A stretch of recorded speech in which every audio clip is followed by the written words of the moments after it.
કેમ છે બાળકો? મજામાં? ગઈકાલનું તૈયાર થઈ ગયું બધું? થઈ જ ગયું હશે. ઓકે, જુઓ આજે આપણે આ સ્વાધ્યાય 2.3 એના દાખલા નંબર 2નો બીજો આ એક છેલ્લો બાકી હતો આ સ્વાધ્યાયનો, ત્યાંથી શરૂ કરીશું. અને આજે બી શરૂઆતમાં થોડા સારા દાખલા છે કે જે સરસ રીતે મહેનત કરીને તૈયાર કરી દેવાના છે આપણે. રીત એની જ છે ગઈકાલની. આનો પ્રદેશ અને વિસ્તાર શોધવો છે. જોજો સરસ દાખલો. જો પહેલો પ્રદેશ શોધવો હોય તો ગઈકાલે આપણે એક દાખલામાં જોયું હતું કે આ વર્ગમૂળ છે. વર્ગમૂળ કઈ સંખ્યાનું મળે? ધન અથવા જીરો. સંખ્યા ધન હોય અથવા જીરો હોય તો જ વર્ગમૂળ મળે. એટલે આ 9 - x² છે એ ધન હોય અથવા જીરો હોય. આના કારણે લખું છું. Clear? 9 - x² greater than or equal to 0 થવું જોઈએ તો જ આ વર્ગમૂળ મળે.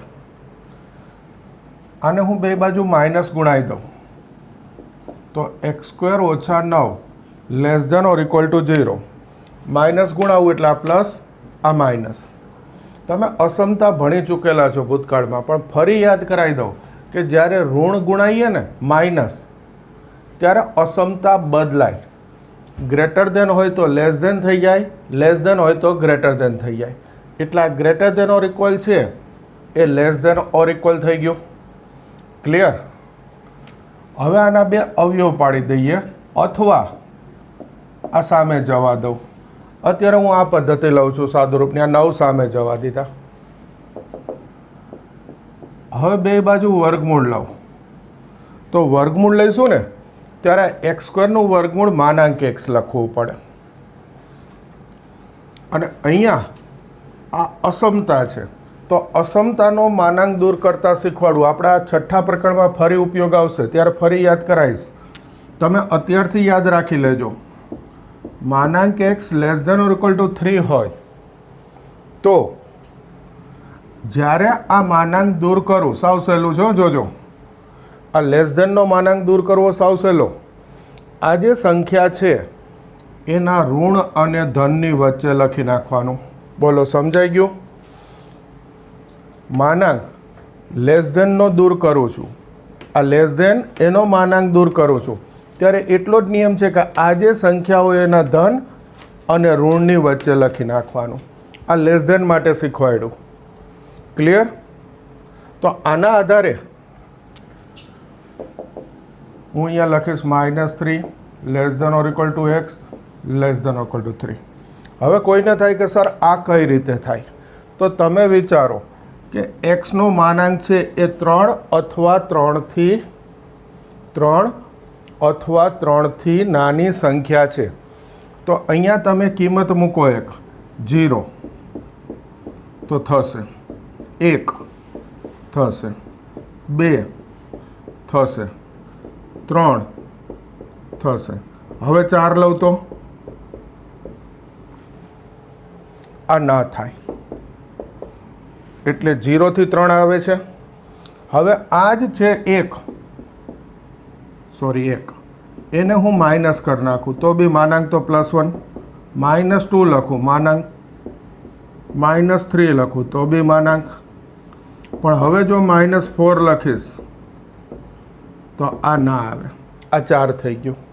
તો જુઓ, -3 થી 3, -3 -2 -1 0 1 2 3. -3 થી 3 નો માનાંક છે એ આ અસમતાનું પાલન કરે, લેસ ધેનનું. એટલે આના આધારે બી સમજાવી શકાય કે જ્યારે આ લેસ ધેનનો માનાંક દૂર કરું ત્યારે આ સંખ્યાના માઇનસ અને પ્લસની વચ્ચે આવે. ક્લિયર? બધાને ખ્યાલ આવી ગયો? તો આ એક્સની કિંમત એને કહેવાય પ્રદેશગણ. એટલે પ્રદેશ. -3 થી 3 પણ આર ગણો. અહીંયા મેં બતાવેલું હોય ખાલી પૂર્ણાંક લઈને, પણ ખરેખર -3 થી 3, આ -3 થી 3 એની વચ્ચેની આર ગણની બધી સંખ્યા આપણે ઉદાહરણ તો પૂર્ણાંકથી જ બતાવીએ. એટલે આ અંતરાલ બતાવીશું. ગઈકાલે જોઈ ગયા આપણે અંતરાલ, બધાએ તૈયાર કરી દીધેલું છે, એટલે હવે આજે એનો કોઈ પ્રશ્ન નથી.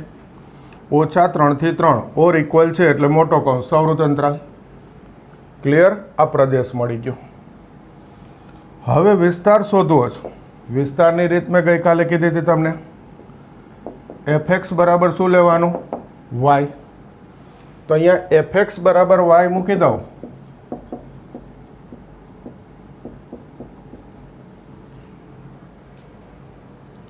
fx બરાબર y મૂકી દીધો. આમાંથી x શોધવો છે તો બંને બાજુ વર્ગ કરીએ.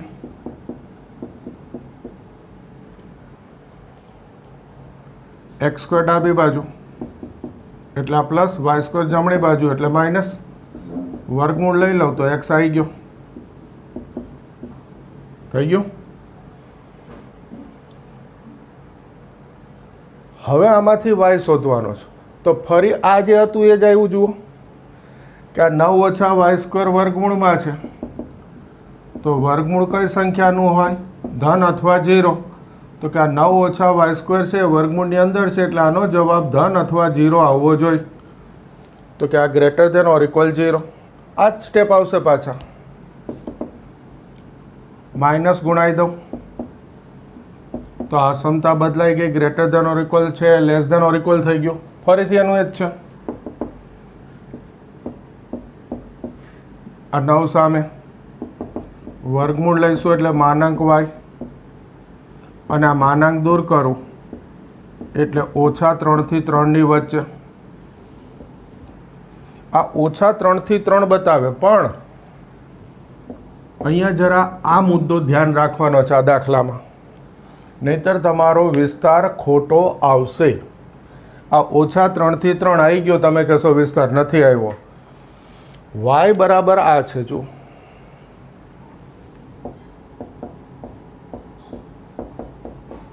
એ ધન છે. કેવું છે? ધન છે. હા, ઓર ઇક્વલ 0 છે. ધન અથવા 0 છે. એટલે આ -3 થી 3 છે એની બદલે શું લખવું પડે? 0 થી 3. -3 થી 3 એમાંથી ઋણ સંખ્યા નીકાળી દો એટલે શું બચે? 0 થી 3. -3 થી 0 એ બધી ઋણ એ નીકાળી દીધી. 0 થી 3. અને તેથી y બિલોંગ્સ ટુ શું થઈ ગયું? 0 થી 3 મોટો કૌંસ સૌવૃત્ત અંતરાલ ઓર ઇક્વલ છે. તો આ વિસ્તાર આવી ગયો 0 થી 3. ખ્યાલ આવે? એક સરસ દાખલો 3 માર્કમાં પૂછી શકાય એવી રકમ. ફરી એકવાર બતાવી દઉં. પ્રદેશ શોધવો છે એટલે પહેલાં x શોધવાનું. તો કે આ 9 - x સ્ક્વેરનું વર્ગમૂળ છે. વર્ગમૂળ કઈ સંખ્યાનું મળે? તો કે ધન અથવા 0. એનો અર્થ આ 9 - x સ્ક્વેર છે એ ધન અથવા 0 હોય તો કે ગ્રેટર ધેન ઓર ઇક્વલ 0. ઋણ ગુણાવ્યા બે બાજુ એટલે આ પ્લસ, આ માઇનસ. માઇનસ ગુણાવવું એટલે આ સમતા બદલાણી. ગ્રેટર ધેન ઓર ઇક્વલ એના બદલે લેસ ધેન ઓર ઇક્વલ. આ 9 સામે જવા દીધા. વર્ગમૂળ લઈ લીધું. વર્ગમૂળ લઉં ત્યારે આને માનાંક લખવો પડે. આ 9 નું 3. આ લેસ ધેનનો માનાંક દૂર કરવાની રીત મેં શીખવાડી કે આ લેસ ધેનનો માનાંક દૂર કરીએ એટલે આ જે સંખ્યા છે એના માઇનસ અને પ્લસની વચ્ચે. એકદમ સહેલું છે. આ સંખ્યાના માઇનસ અને પ્લસની વચ્ચે. તો x છે -3 થી 3 એટલે એનો પ્રદેશ થઈ ગયો. વિસ્તાર શોધવાની રીત આપણે ગઈકાલે પણ શીખી ગયા હતા કે આ fx બરાબર y લેવાનું. એટલે અહીંયા y મૂકી એમાંથી x શોધવું છે. તો કે પહેલાં બે બાજુ વર્ગ લીધો એટલે આ વર્ગમૂળ નીકળી ગયું. x સ્ક્વેર ડાબી બાજુ, y સ્ક્વેર સામે, વર્ગમૂળ લઈ લીધું. હવે ફરી અહીંયાથી તો આ જ સ્ટેપ આવે છે. જોઈ લ્યો કે આ 9 - y સ્ક્વેર છે ગ્રેટર ધેન ઓર ઇક્વલ 0 થાય તો જ વર્ગમૂળ નીકળે. ફરી માઇનસ ગુણાવ્યા, અસમતા બદલાણી. આ 9 સામે વર્ગમૂળ લીધું, માનાંક y, આ 3.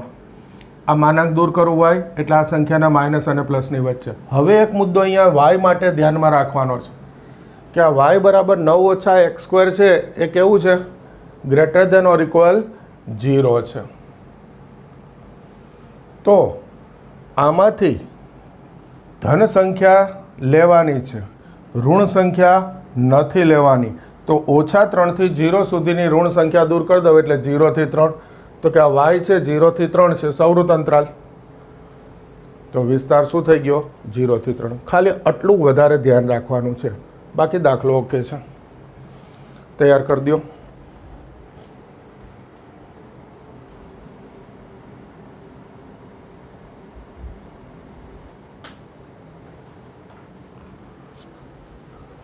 જુઓ, સ્વાધ્યાય 2 એનો ચોથો દાખલો. પહેલાં આ જ રીતના દાખલા લઈશું આપણે. ઓકે, ક્રમ બદલાઈ નાખીશું. સ્વાધ્યાય 2 ચોથો દાખલો હમણાં જે ગણેલો છે એ જ રીત. જુઓ, આ વર્ગમૂળ. આપણે પ્રદેશ અને વિસ્તાર શોધવો છે. હવે તો તમને બી આવડી ગયું. લગભગ ત્રીજો ઉપયોગ છે કે આ વર્ગમૂળની અંદર હોય એ સંખ્યા ધન અથવા 0 હોય તો કે આ x-1 ગ્રેટર ધન ઓર ઇક્વલ 0 થાય. તો x ગ્રેટર ધન ઓર ઇક્વલ ટુ 1. એક્સની કિંમત જે છે એને કહેવાય પ્રદેશ. એકથી મોટી કિંમત, જો આ 1 આગળ ઓર ઇક્વલ છે એટલે મોટો કૌંસ સૌવૃત્ત અંતરાલ, અને 1થી મોટી એટલે ધનમાં ઇન્ફિનિટિવ. તો આ ઇન્ફિનિટિવ આગળનો અંતરાલ વિવૃત્ત. 1થી ઇન્ફિનિટિવ થઈ ગયો પ્રદેશ. હવે વિસ્તાર શોધવો છે તો fx બરાબર શું લેવાનું? y. આ fx બરાબર y મૂકું એટલે √x-1 y બરાબર. આમાંથી x લાવવાનો તો પહેલાં બે બાજુ વર્ગ કરીએ. હવે એક ડાબી બાજુ લઈ લઉં. આવી ગયો x. હવે આમાંથી yની કિંમત શોધવી છે આના આધારે. તો xની કિંમત શું કહે છે? ગ્રેટર ધન ઓર ઇક્વલ ટુ 1. x ગ્રેટર ધન ઓર ઇક્વલ ટુ 1. એક્સના સ્થાને y² + 1 મૂકી દો તો y² + 1 ગ્રેટર ધન ઓર ઇક્વલ ટુ 1. તો y² ગ્રેટર ધન ઓર ઇક્વલ ટુ 0. 1 1 જશે. વર્ગમૂળ લઈ લઈએ તો y 0 થી 0 ની વચ્ચે ના લખાયો. તમે કહેશો સર અહીંયા માનાંક લખો. 0 એટલે 0. ઓકે, તેથી આ yની કિંમત એ થઈ ગયો વિસ્તાર. 0 પાસે ઇક્વલ છે એટલે મોટો કૌંસ સૌવૃત્ત, અને 0 થી મોટી કિંમત એટલે ધનમાં ઇન્ફિનિટિવ. તો આ વિસ્તાર થઈ ગયો 0 થી ઇન્ફિનિટિવ. આ થોડો સહેલો દાખલો છે. આ yનું ખાસ શીખવાનું છે બધા દાખલામાં. જુઓ એકવાર ફરીથી. આ વર્ગમૂળ, આ તો હવે તમને મોઢે યાદ રહી ગયું હશે. તો કે ગ્રેટર ધેન ઓર ઇક્વલ 0. તો x greater than or equal to 1 એટલે પ્રદેશ 1 થી ઇન્ફિનિટિવ. fx બરાબર y વિસ્તાર માટે અહીંયા y મૂકીએ. એમાંથી x જોઈએ છે, બે બાજુ વર્ગ કરીએ. આ એક ડાબી બાજુ. અહીંયા સુધી તો આવડી જ જાય. છેલ્લો એક પોઈન્ટ હોય ને એ દરેક દાખલામાં ખાસ આપણે તૈયાર કરવાનો હોય. એ થોડું જુદું જુદું હોય રકમ પ્રમાણે. અહીંયા સુધીની રીત તો ફિક્સ આવે છે. હવે એક્સની કિંમત છે greater than or equal to 1. તો એના બરાબર આ y² + 1 મૂકી દઉં. આ 1 ગયો ગ્રેટર ધેન ઓર ઇક્વલ 0. વર્ગમૂળ લઈ લીધું greater than or equal to 0. તો કે 0 થી ઇન્ફિનિટિવ. આટલું ખાસ તૈયાર કરવાનું હોય. જોઈ લ્યો.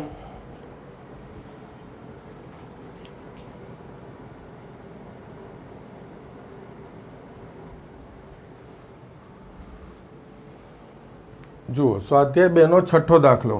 પાંચમો આપણે ગઈકાલ લઈ લીધો હતો માનાંકવાળી રકમમાં જોડે. જો આ છઠ્ઠો. આ એકદમ સરસ રકમ. આ f r થી r નું વિધેય હોય તો વિસ્તાર શોધો. થોડીક ટૂંકમાં લખેલી જ રકમ. હવે આમાં પહેલો પ્રશ્ન હું તમને પૂછીશ, fx શું? તો ગઈકાલે આપણે ભણાવેલું હતું, યાદ કરજો કે f છે એ જો આ પ્રકારે ક્રમયુક્ત જોડ મેં લખેલી હોય તો મેં તમને કીધું હતું f1 બરાબર 2 એટલે આ કિંમત xની મૂકવાની. આ એનો જવાબ કહેવાય. એના આધારે અહીંયાથી લખું છું. જોજો, પેલું r થી r નું વિધેય છે એટલે f r થી r. આ પ્રદેશ સપ્રદેશ r થી r. fx બરાબર આ જુઓ, આ પહેલો ઘટક અહીંયા x ના સ્થાને, બીજો ઘટક એનો જવાબ. આ પહેલો ઘટક x ના સ્થાને એટલે x, આ બીજો ઘટક એનો જવાબ. એટલે આ વિધેય છે, આ એફએક્સ છે. સીધું યાદ રાખવું હોય તો, કારણ પેલી સમજૂતીમાં આવી ગયેલું હતું, પણ સીધું યાદ રાખવું હોય તો કે આ બીજો ઘટક હોય ને એફએક્સ કહેવાય. ક્રમયુક્ત જોડનો બીજો ઘટક એ એફએક્સ, પહેલો ઘટક એ એક્સની કિંમત, એટલે આ એફએક્સ. આના પરથી આપણે વિસ્તાર શોધવો તો પહેલો જ મુદ્દો સરસ આવી ગયો કે આપણને આ એફએક્સ ખ્યાલ હોવો જોઈએ. હવે આના પરથી વિસ્તાર શોધવો છે. અત્યારે પ્રદેશ નથી કીધું, પણ એક વાક્ય હું લખી દઉં છું, જોજો. આ 1+x² છે ને, એ ક્યારેય 0 ના થાય એક્સની કોઈ પણ કિંમત માટે.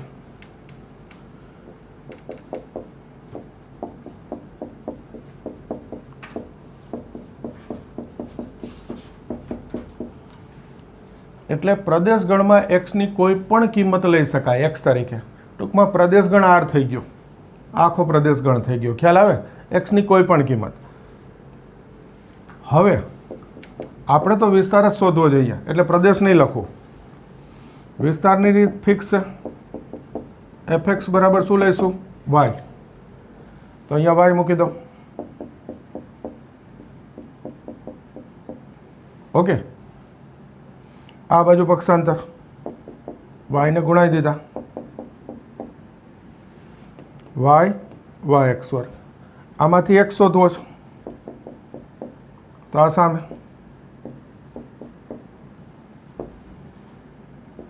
આ x² કોમન,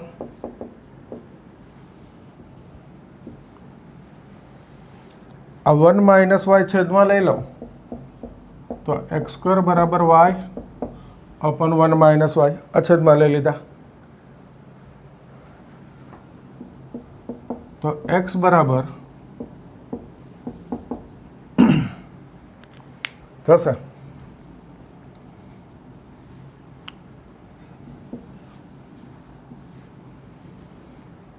ઓકે. હવે જો આ ફરી વર્ગમૂળ આવ્યું તો વર્ગમૂળ હંમેશા કેવું હોય? Greater than or equal 0.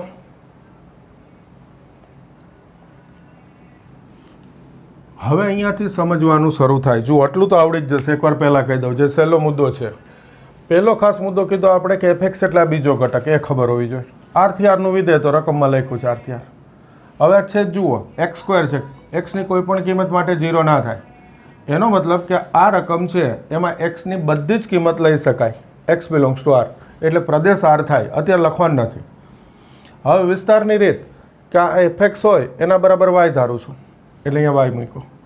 આમાંથી એક શોધવો છે, વાય એક્સ વર્ગ, આ એક્સ વર્ગ, આ સામે માઇનસ, આ એક્સ વર્ગ કોમન, 1 - y અછેદમાં લઈ લીધા, વર્ગમૂળ લઈ લીધું. આ વર્ગમૂળની રીતે હવે તો ખ્યાલ આવી ગયો છે કે આ વર્ગમૂળની અંદર હોય એ ધન અથવા 0 હોય. હવે સમજવાનું આવશે. જુઓ કે આ બે સંખ્યાનો ભાગાકાર છે. બરાબર ધ્યાનથી જોજો, સાદરૂપના સ્ટેપ નથી, સમજૂતી આધારિત છે.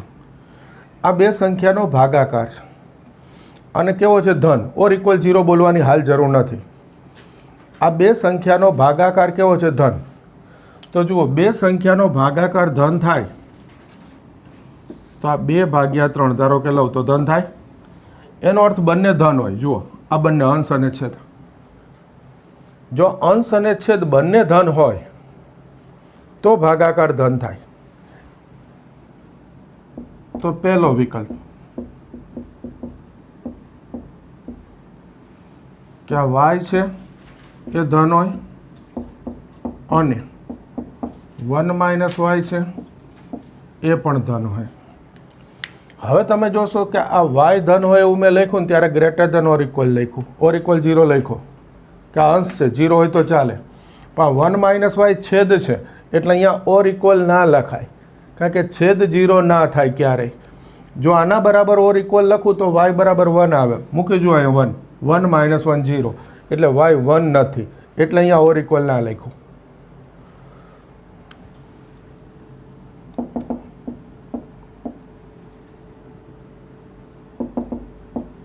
આને ગોઠવીને લખું તો y greater than or equal to 0 અને y લેસ ધેન 1.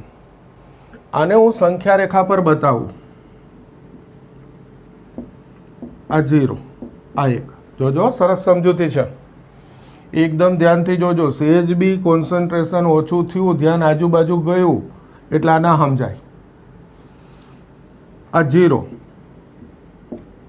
એનાથી મોટી સંખ્યા આ બાજુ આવે સંખ્યા રેખા ઉપર, આ 1 એનાથી નાની સંખ્યા આ બાજુ આવે, આ 0 થી મોટી, આ 1 થી નાની. આ બેનો છેદગણ જવાબમાં લેવાનો હોય. ખ્યાલ આવે? અને આ તમે કહેશો કે કઈ રીતે, તો હવે એ છઠ્ઠા પ્રકરણમાં આવું ઘણું બધા દાખલા છે. આ રીત છઠ્ઠા પ્રકરણની છે. અત્યારે હું તમને બેઝિક માહિતી આપી દઉં છું, આવડી જશે, ધ્યાન રાખો. એટલે કે આ 0 થી મોટી સંખ્યા, 1 થી નાની સંખ્યા, તો જવાબમાં શું લેવાનું હોય? અહીંયા અને લખાય એટલે તો કે આ બંને ધન હોય તો જ આ શક્ય બને. એટલે વચ્ચે શબ્દ કયો આવે? અને, અથવા નહીં. એટલે આ બેનો છેદગણ જવાબમાં લખવાનો. તો જો આ બાજુ, તો અહીંયાથી શરૂ કરવાનો, આ બાજુ, અહીંયાથી આ બાજુ, એટલે ન્યા લીટી દોરી દઉં તો આ થઈ ગયો છેદગણ. આ છેદ થયો, જોઈ લ્યો. ખ્યાલ આવે છે? તો આ બેનો છેદગણ 0 થી 1 બતાવે છે.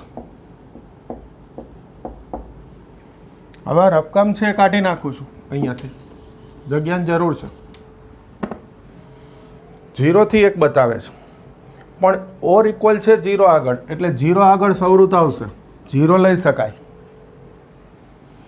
1 આગળ ઓર ઇક્વલ નથી, કારણ આપણે બતાવી દીધું કે છેદ 0 ના થાય, એટલે 1 આગળ ઓર ઇક્વલ નહીં આવે, તો નાનો કૌંસ વિવૃત. એટલે વાયની કિંમત થઈ ગઈ 0 થી 1. આ પહેલા વિકલ્પ માટે. તો આ પહેલા વિકલ્પ માટે આ વિસ્તાર થઈ ગયો. હજુ બીજો વિકલ્પ આવશે.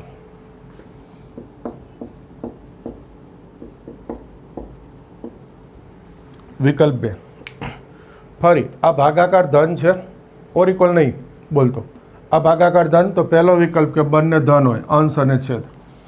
બીજો વિકલ્પ કે આ ભાગાકાર ધન થાય તો અંશ અને છેદ બંને ઋણ હોઈ શકે. અંશ બી માઇનસ હોય, છેદ બી માઇનસ હોય. જુઓ, -2 -3, તો બી જવાબ ધન થાય. ખ્યાલ આવે? તો એનો અર્થ કે આ y less than or equal to 0 હોય અને આ 1 માઇનસ વાય એ લેસ ધેન 0 હોય. અહીંયા બી ફરી અંશ છે ત્યાં ઓર ઇક્વલ લખાય 0માં, છેદ છે ત્યાં ઓર ઇક્વલ નહીં લખવાનું. વાયની કિંમત 1 નથી, 1 લવ એટલે આ છેદ 0. ફરી યાદ કરાવી દીધું, એટલે ત્યાં ઓર ઇક્વલ નથી. 1 માઇનસ વાય લેસ ધેન 0. તો આના પરથી 1 લેસ ધેન વાય, તો આને ગોઠવી દઉં તો y ગ્રેટર ધેન 1 કહેવાય. આને ફરી સંખ્યા રેખા ઉપર બતાવી દઉં. જુઓ, આ 0, આ 1.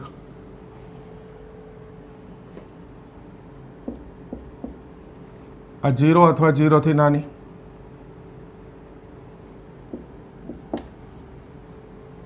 આ 1 અથવા 1 થી મોટી. ઓકે, 0 અથવા 0 થી નાની, 1 અથવા 1 થી, સોરી 1 નહીં હો, 1 થી મોટી. હવે આ બેનો છેદ જુઓ જોઈએ. આ બાજુની કિંમત છે, આ બાજુની કિંમત છે, કોઈ કિંમત સરખી નથી. તો છેદ શું થઈ ગયો? 5. છેદ ગણાવતો નથી, એટલે આ ઓપ્શનમાં y ન મળે. ઓકે, તો આન્સર ક્યાંથી આવ્યો? પહેલા વિકલ્પમાંથી. શું આન્સર થઈ ગયો છેલ્લો? વિસ્તાર 0 થી 1. બોલો, ખબર પડે? હવે જુઓ, આ જે છે ને એ રફ લખેલું છે ખાલી, એ પેપરમાં દર્શાવવાનું નથી. બીજી વસ્તુ કે આ જે છે આ સંખ્યા રેખાવાળો ભાગ, આ બી તમે પેપરમાં ના દર્શાવો તો ચાલે. અહીંયા આ લખી સીધું આ લખી વાય ન મળે, સોરી વાય ન મળે બતાવવાનું છે અહીંયા સુધી. આ બ્લોક અને સીધો જવાબ લખી નાખો, ચાલે પેપરમાં. આ સંખ્યા રેખાવાળો મુદ્દો બતાવવાની જરૂર નથી. છેલ્લું, આ એમનેમ સમજૂતી આધારિત છે. તો જવાબ 0 થી 1 ની વચ્ચે આવ્યો, એના આધારે હું તમને ઊંધું બી સમજાવી શકું. કઈ રીતે? જુઓ, કે 0 થી 1 ની વચ્ચેની કોઈ એક સંખ્યા તમારે ઉદાહરણ તરીકે લેવાની. 1/2. હું 1/2 લઉં, અહીંયા મૂકો 1/2. જો એનું રફકામ બતાવું છું. 1/2 અહીંયા મૂક્યા, છેદમાં વાયના સ્થાને મૂકો તો 1 ઓછા 1/2 એટલે 1/2. આ બે ઉડી ગયા, જવાબ 1 થઈ ગયો. જો ધન આવે છે, આની વચ્ચેની કોઈ પણ સંખ્યા મૂકશો ને તો આ અસમતાનું પાલન થશે. ઓકે, વાયની કિંમત 0 મૂકો, આ 0 એટલે 0 થઈ ગયું. ઓર ઇક્વલ છે એટલે તો બી અસમતાનું પાલન થયું. ખ્યાલ આવે? હવે કોઈ કહેશે કે સર એક તો મૂકાશે જ નહીં, છે 0 થાય છે. 1 કરતાં મોટી કિંમત મૂકીએ તો મૂકીએ, કંઈ વાંધો નહીં.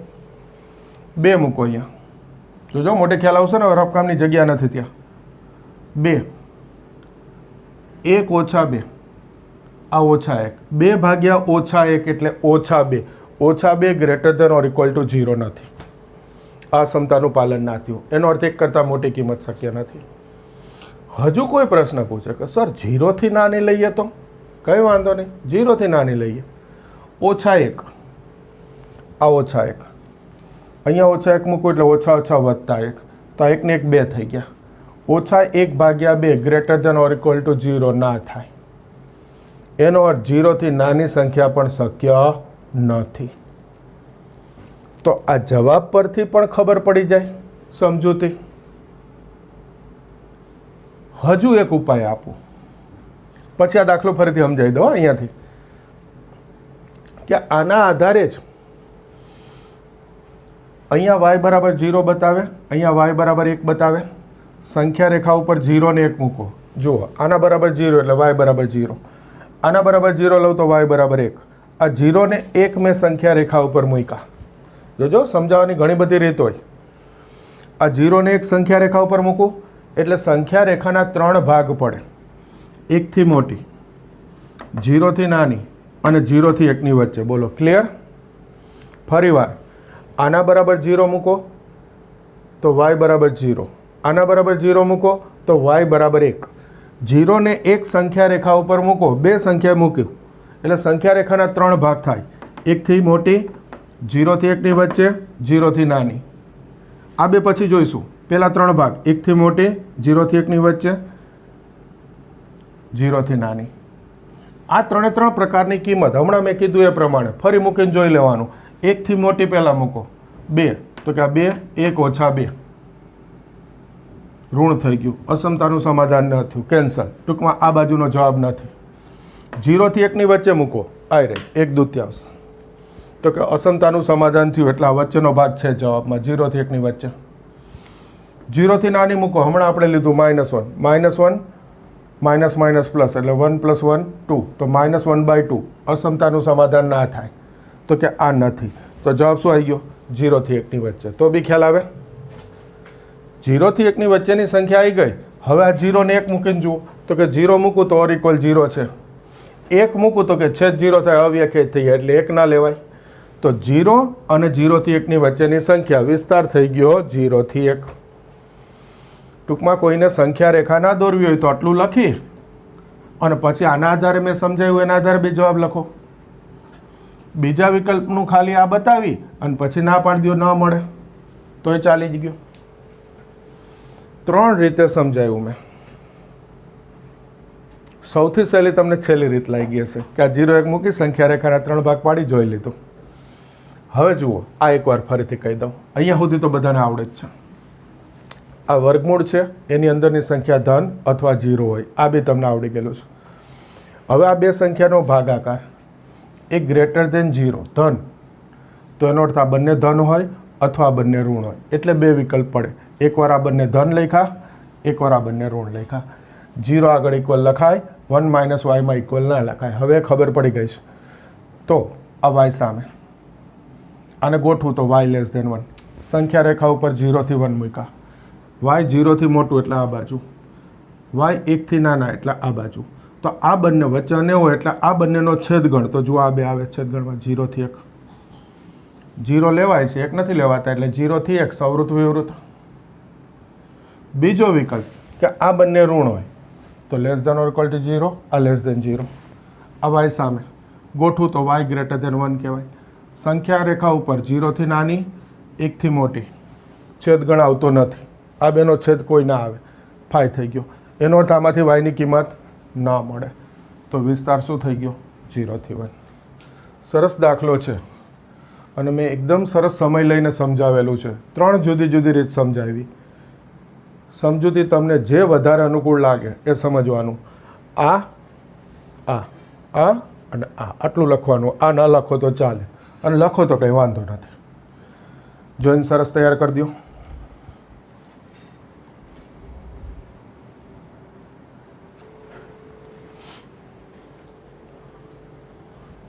સરસ હતો ને છેલ્લો દાખલો? એકદમ સરસ રીતે શાંતિથી તૈયાર કરજો. થોડો સારો ટોપિક હતો જે દાખલામાં. ઓકે, ઘણી બધી નવી સમજૂતી હતી કે જે તમે 10મા ધોરણ સુધી ના ભણેલા હોય એ પ્રકારનું ગણિત, પણ ધ્યાનથી સરસ રીતે કરશો તો આવડી જશે. હવે જુઓ, સ્વાધ્યાય 2 એના પહેલા દાખલાની રકમ મેં લખેલી છે, જરૂર પૂરતું જ લખેલું છે, બીજા વાક્યો નથી લખેલા. સંબંધ એફ એ આના દ્વારા વ્યાખ્યાયિત છે અને સંબંધ જી એ આ રીતે વ્યાખ્યાયિત છે. તો આ એફ અને જી, આ સંબંધ જે છે એમાંથી કયું વિધેય છે અને કયું વિધેય નથી આપણે શોધવું છે. અત્યારે તો રકમમાં લખેલું છે કે એફ છે વિધેય છે, જી વિધેય નથી, એમ સાબિત કરો. પણ પેપરમાં એમ પૂછું કે આમાંથી કયું વિધેય છે કે નથી, તો આપણે જોવાનું કે કયું વિધેય છે અને કયું વિધેય નથી. પહેલાં આપણે એફ લઈએ. જો આ રકમ છે fx, x² 3x. અહીંયા છે xની કિંમત 0 થી 3, આના માટે છે xની કિંમત 3 થી 10. ઓકે, હવે જુઓ કરવાનું શું, આ જે કિંમત હોય ને બસ એ એક જ મૂકીને બતાવવાની. x બરાબર 3 લેતા અહીંયાથી જે સરખી કિંમત હોય ને બેયની, જ્યાંથી આ ભાગ પડે છે એ કિંમત લેવાની. x બરાબર 3 લો તો જુઓ f3, આ પહેલા પરથી શોધું તો 3નો વર્ગ 9, આ બીજા પરથી શોધું f3 3 ગુણ્યા 3, જવાબ સરખો જ આવે. જુઓ જુદો જુદો નથી આવતો. એનો અર્થ ક્રમયુગ જોડ બનાવું ને તો બંનેમાં એક જ ક્રમયુગ જોડ થાય. 3 9 બંને માટે એક જ થઈ, 3 9 3 9 સરખી જ થઈ. એટલે આપણે ગઈકાલે જે ભણેલા હતા એ ભાષામાં બોલું તો આ 3નું એક જ પ્રતિબિંબ મળે છે 9. અહીંયાથી શોધું કે અહીંયાથી શોધું, 3નું એક જ પ્રતિબિંબ મળે છે 9.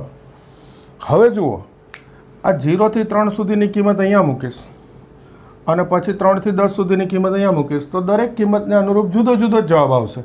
એનો અર્થ દરેક કિંમતનું એક જ પ્રતિબિંબ મળશે. હવે એને થોડું સારી ભાષામાં લખી દઉં. આ બધું બોલું છું એ લખવાનું નથી, લખવાનું સારી ભાષામાં છે. આ લખ્યું. તેથી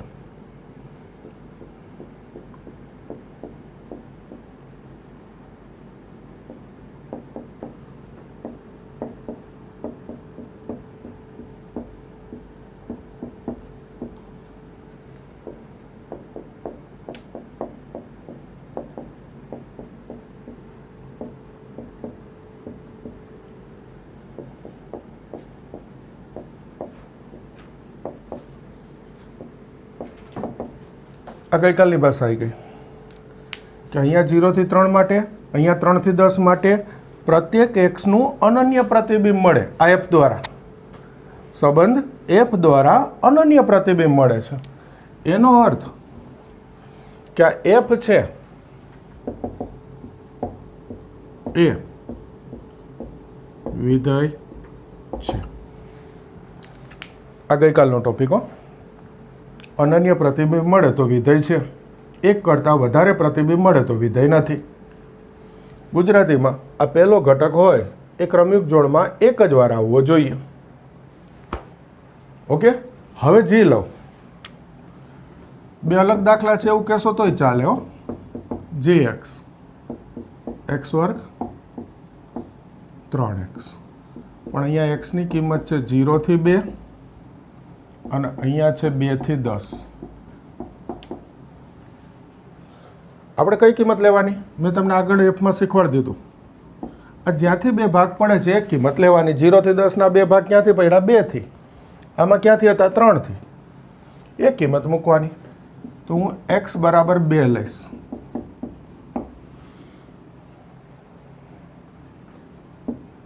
g ઓફ 2 અહીંયા મૂકું, x ની કિંમત 2 નો વર્ગ 4. g ઓફ 2 અહીંયા મૂકું, x ની કિંમત 3 ગુણ્યા 2 6. તો આનો અર્થ થયો કે 2 જોડ મળી, 2 4 2 6. અહીંયા મૂકું તો 2 4, અહીંયા મૂકું તો 2 6. ટૂંકમાં 2 ના 2 પ્રતિબિંબ થઈ ગયા.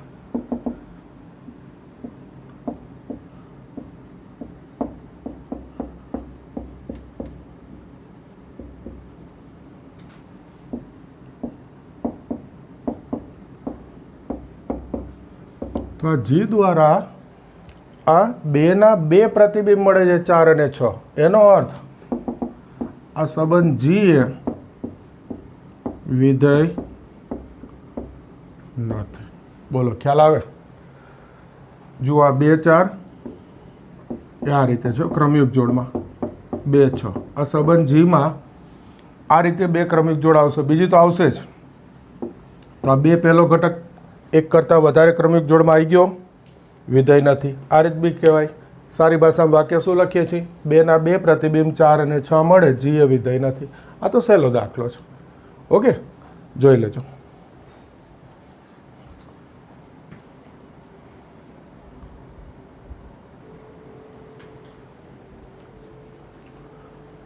જો આગળ સ્વાધ્યાય 2 એનો બીજો અને 10મો 2 દાખલાની રકમ મેં લખી રાખી છે. ક્રમ હું થોડો દાખલાનો મારી રીતે ગોઠવીશ. થઈ જશે બધા દાખલા. જો આ પહેલી રકમ fx બરાબર x સ્ક્વેર. તો આ શોધવું છે આપણે. આ તો કંઈ નથી, સાવ સહેલો દાખલો છે. બુકમાં છે એટલે ગણાવી દઉં છું, બાકી છે નહીં કંઈ આમાં. f ઓફ 1.1 તો અહીંયા 1.1 મૂકવાનું, એનો સ્ક્વેર. f ઓફ 1 તો અહીંયા 1 મૂકવાનું, એનો સ્ક્વેર. ટૂંકમાં f ઓફ 1.1 એટલે આ 1.1નો સ્ક્વેર, f ઓફ 1 એટલે 1નો સ્ક્વેર. આ છેદ તો છે જ. હવે તમે કેલ્સીથી ગણી નાખો તોય થઈ ગયો, જવાબ આવી ગયો ને. પણ એક વસ્તુ બતાવી દઉં કે આ a વર્ગ ઓછા b વર્ગ છે. યાદ કરજો અવયવ. a ઓછા b, a વત્તા b, એ પ્રમાણે અવયવ પાડી દઉં. 1.1 ઓછા 1, 1.1 વત્તા 1, 1.1 ઓછા 1. તો આ તો જશે, આમ ઉડાડતો નહીં. 11. આ બેનો સરવાળો 2.1 થઈ ગયો જવાબ. ઓકે, કંઈ હતું જ નહીં હો, બુકમાં હતો એટલે ગણાવ્યો. હવે આ જુઓ, આ એ છે, આ બી ગણ છે, આ એફ આપેલો સંબંધ. 2 પ્રશ્ન છે. આ એફ છે એ સંબંધ છે, આ પહેલો પ્રશ્ન. બીજો એફ છે એ વિધેય છે, આ બીજો પ્રશ્ન. આ 2 વસ્તુ આપણે નક્કી કરવાની છે. પહેલું, આ સંબંધ છે કે નહીં નક્કી કરવું. તો સંબંધની વ્યાખ્યા યાદ કરો. 2.2 a ક્રોસ b ના ઉપગણોને a થી b નો સંબંધ કહેવાય. આ એ બી છે. તો આ જે સભ્યો હોય એ બધા a ક્રોસ b ના ઉપગણ હોવા જોઈએ. તો આના માટે કંઈ ક્રોસ થોડું શોધવા બેસીશું. શું જોઈ લેવાય? આ સંબંધનો પહેલો સભ્ય જોવાનો. 1 2 3 4 અને 2. ટૂંકમાં 1 2 3 4 એમાં છે. ઓકે, જોઈ લીધું. બીજો સભ્ય જોવાનો 5 9 1 5 11. ટૂંકમાં ગોઠવું તો 1 5 9 અને 11. 1 5 9 અને 11 બીમાં જોવાનો. પહેલો ઘટક એમાં હોવો જોઈએ, બીજો ઘટક બીમાં હોવો જોઈએ. જો એટલું હોય તો આ a ક્રોસ બીનો ઉપગણ હોય. ફરી એકવાર કહી દઉં, a ક્રોસ બીના ઉપગણ શોધવાની જરૂર નહીં. પહેલાં a ક્રોસ બી પછી એના ઉપગણ તો કેટલા બધા આવે, શક્ય જ નથી. શું જોવાનું? ક્રમિક જોડનો પહેલો ઘટક અહીંયા જે હોય એ બધા એમાં હોવા જોઈએ. બીજો ઘટક જે અહીંયા બધા છે એ બધા બીમાં હોવા જોઈએ. જો એ છે તો a ક્રોસ બીનો આ ઉપગણ છે. જો એકાદ સભ્ય એવો આવી જાય કે જે એમાં નથી, પહેલો સભ્ય, અથવા બીજો સભ્ય એવો આવી જાય કે જે બીમાં નથી, તો કે a ક્રોસ બીના ઉપગણ નથી. આ એકદમ ટૂંકી રીત જોઈ લેવાની.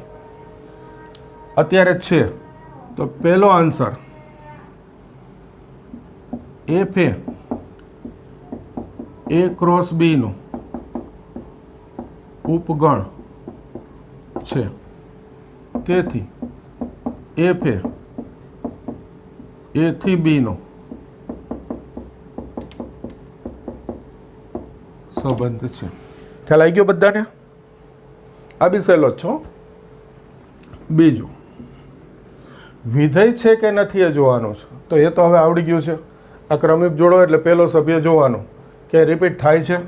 1 નથી રિપીટ થતો, 2 આવી રહ્યો. આ 2 આવ્યો ભાઈ છે. 2 ક્રમિક જોડમાં જ પ્રથમ સભ્ય 2. એનો અર્થ કે આ 2ના 2 પ્રતિબિંબ 9 અને આ 9 અને આ 11. એનો અર્થ એફ એ થી બીનું વિધેય નથી. સંબંધ છે પણ વિધેય નથી. આવડી ગયું? જુઓ, આજ આપણે જે ભણાવેલું છે આ કંઈ ફરીથી તો જરૂર નહીં ને, સહેલા જ છે. એટલે હવે આગળ લઈ લઈએ. આજે આપણે જે ચલાવેલું છે એમાં દાખલાની સંખ્યા ઓછી છે અને સમજૂતી વધારે છે. અને શરૂઆતના આ 2 સિવાયના આગળના જેટલા દાખલા આપણે કરેલા છે એ બધા જ સારા દાખલા છે અને પૂછવા લાયક રકમો છે પેપરમાં.